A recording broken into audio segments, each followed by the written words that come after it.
মাছ, মাংস, ডিম কিছুই নেই, সামান্য মশলায় অসামান্য recipe. Evening to all of you friends. আমার আজকের রেসিপি ভেন্ডি। এই রেসিপির মূল ইনগ্রেডিয়েন্টস ভেন্ডি। এখানে আমি 250 গ্রাম ভেন্ডি নিয়েছি। ভেন্ডিগুলোকে আগে থেকেই কিছুক্ষণ ভিজিয়ে ধুয়ে পরিষ্কার করে নিয়েছি। দেখুন এখানে ভেন্ডিগুলো কিন্তু বেশ বড় বড় সাইজের, বড় বড় হলেও কিন্তু বেশ কচি।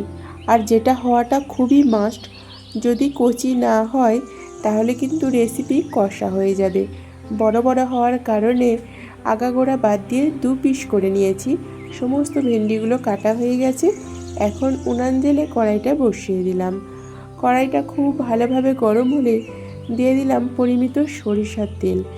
তেলটা মিডিয়াম গরম হলে ফোড়ন দেব।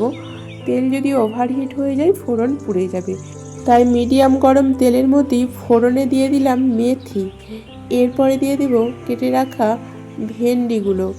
ভেন্ডিগুলো দেওয়ার পর বেশ কিছুক্ষণ নাড়াচাড়া করে নেব, যাতে ভেন্ডির উপরের যে জলা ভাবটা অনেকটা শুকিয়ে যায়, যাতে ভেন্ডি থেকে কোনো রকম পিচ্ছিল পদার্থ বেরিয়ে আসতে না পারে। দেখুন ভেন্ডিগুলো অনেকটাই ভাজা ভাজা হয়ে গেছে। এখন দিয়ে দিলাম 3টে বড় সাইজের পেঁয়াজ কুচি। এখানে পেঁয়াজটা একটু বেশিই দিতে হবে, কারণ পেঁয়াজটাই মেনলি রেসিপির যে টেস্ট সেটা এনহ্যান্স করবে। তো পেঁয়াজটা দেওয়ার পর বেশ কিছুক্ষণ নাড়াচাড়া করলাম। পেঁয়াজটা একটু নরম হয়ে গেলে, কিছুটা কালার চেঞ্জ হলে এখন দিয়ে দিচ্ছি বেশ কয়েকটা কাঁচা লঙ্কা কুচি। এখানে কাঁচা লঙ্কাটা একটু বেশি করেই দেওয়া হয়েছে, কারণ কোনো রকম গুঁড়ো লঙ্কা ইউজ করব না। রেসিপির টেস্ট পুরোপুরি কাঁচা লঙ্কার ওপর ডিপেন্ড করবে। এরপরে দিয়ে দিচ্ছি পরিমিত লবণ।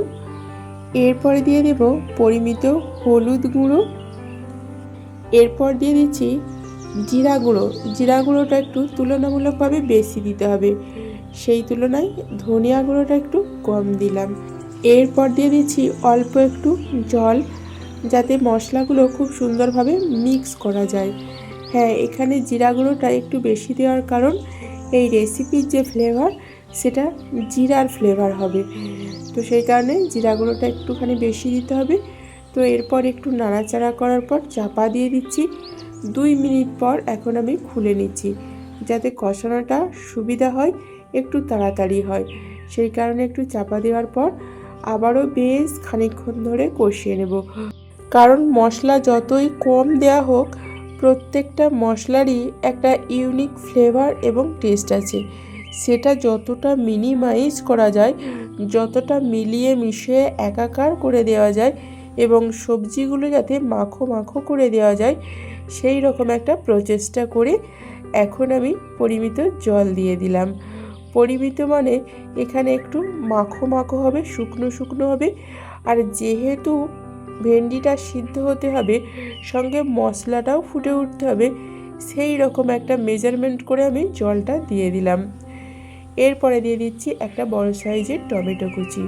হ্যাঁ, টমেটোটা প্রথমের দিকে দিলে কিন্তু টমেটোটা গলে যেত, আর টমেটোর টকটা কিন্তু এই ভেন্ডির মধ্যে চলে আসতো। সেটা কিন্তু এক্সপেকটেশন নয়। এখানে টমেটোটা দেওয়া হচ্ছে, টমেটোটা কোনোভাবেই গলবে না, ভেন্ডিটাও কোনোভাবে টক হবে না, অথচ খাওয়ার সময় ইচ্ছা মতো টমেটোটা মেখে মেখে খাওয়া যেতে পারে, অথবা কেউ যদি পছন্দ না করে নাও খেতে পারে। আমি রান্নাটা করেছি, আমি নিজেই বলছি অথেন্টিক। আপনাদের কেমন লাগলো অবশ্যই কমেন্ট করবেন।